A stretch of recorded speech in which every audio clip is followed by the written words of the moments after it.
With Coach Boynton now as we talk Cowboy basketball as Oklahoma State's coming off a 72-57 win at home over TCU as the Cowboys had a 17-2 run in the second half to seize control. Never let TCU back in the game.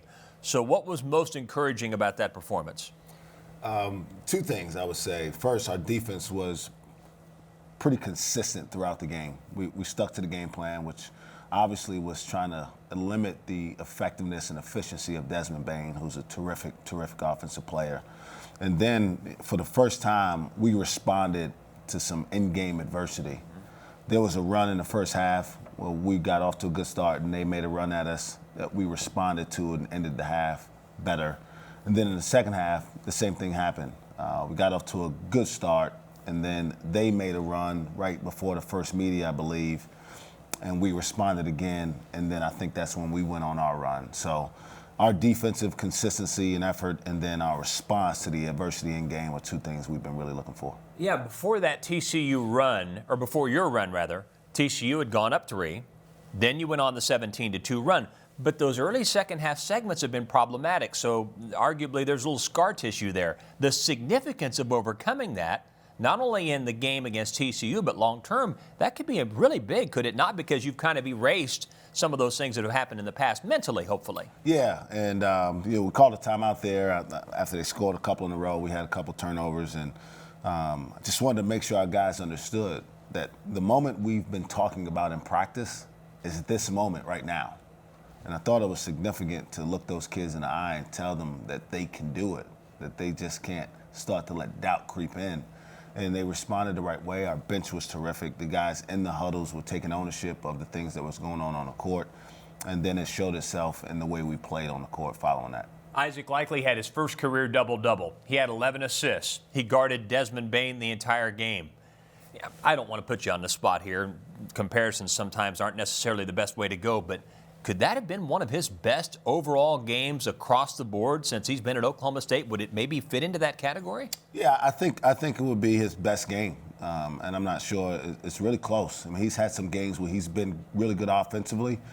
He's never been that efficient, and both of his turnovers were basically in consecutive possessions. One on the break to Caleb Boone. He just kind of overthrew him, and one on a set play in the half court where he just kind of misjudged where the pass should go. But other than that, I mean, you're looking at 11 assists and 2 turnovers in that amount of time and guarding the other team's best player and making him as inefficient as he's probably capable of being. Certainly hats off to him for the job he did on both ends of the court. Now Likely, in fact, has scored in double figures in 6 straight games, and during that 6-game span, he's had 34 assists and only 13 turnovers, so the numbers illustrate what's changed with him. Since Thomas DeZagwa's come off the bench last 6 games, he's had 5 games scoring in double figures. He's averaged 11 points per game, and he's made 4 threes in each of the 5 games in which he scored in double figures. Do you think there's anything to the fact that now he's coming off the bench that has led to that? Because suddenly he's become a consistent scorer. Outside of the Kansas game, he's been in double figures each of the last 6 games. Yeah, I think what it's done is it's kind of taken some pressure off of him. And in some ways, even though the other teams know he's a terrific shooter, when he's not out there to start the game, they don't have to key on him to start the game.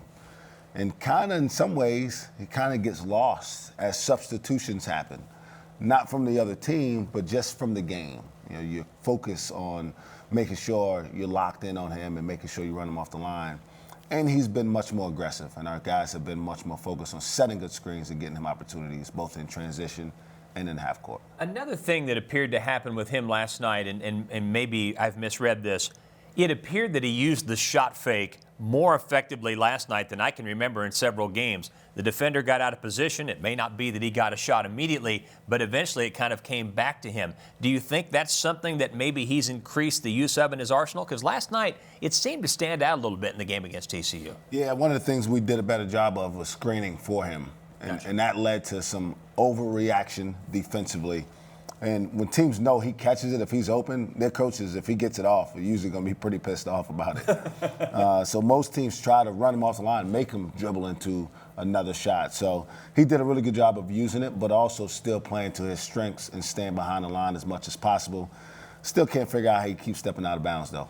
You know, that's interesting you bring that up because it seems to be happening a lot. I mean, with not only him, but TCU did it as well. We've seen it in several games. It's been really interesting. Yeah. You know, the three-point line moving back has affected the space in the corners in particular on the basketball court. And obviously, the NBA guys are certainly so used to it, you don't see it nearly as much in that league. But it's happening a lot in college basketball, and it's something we definitely need to address as we move forward. You know, we were talking about bench play. Keelan and Caleb Boone, the Boone twins, made a significant contribution.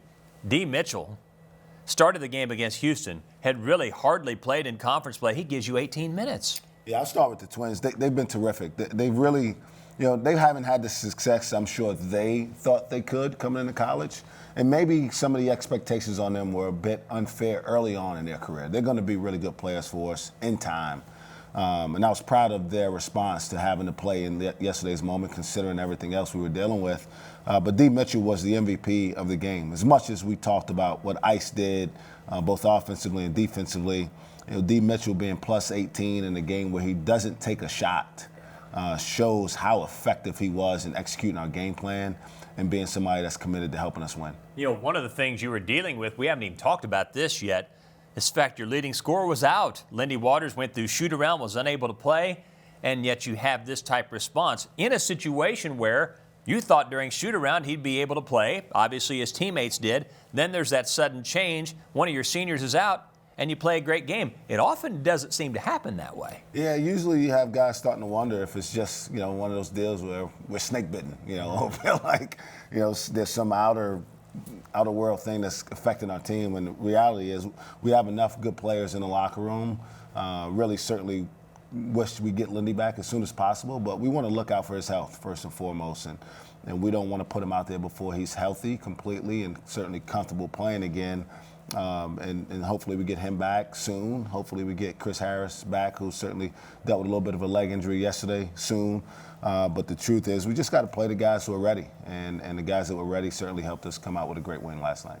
Next up, a road game against the #1 team in the country, the Baylor Bears. You had them down by 12 points. I think that's the biggest deficit they've had all year. Had them down 12 in the second half. They made some plays at the end to win. I think everybody nationally wants to know, was that just one of those good days for Oklahoma State, or are there some matchup opportunities where perhaps your team does some things that might give them problems? How do you assess that as we go into round 2 against Baylor? Well, first and foremost, I still believe in our kids. I think we can have success against anybody. I really believe that. It'll be a great challenge, certainly on the road, greater than at home. But we'll put together a game plan that we feel like will give us a chance to have success. They've got really, really good guards, and they've got probably the best glue player in all of America, Mark Vital. I think he's the best defensive player, certainly in the Big 12, but maybe in the entire country. So it's a great challenge, but I'm certainly feel confident that our staff will put together a plan that will give us a chance. Stay with us. Casey Kendrick and Jim Littell talk Cowgirl basketball when we return.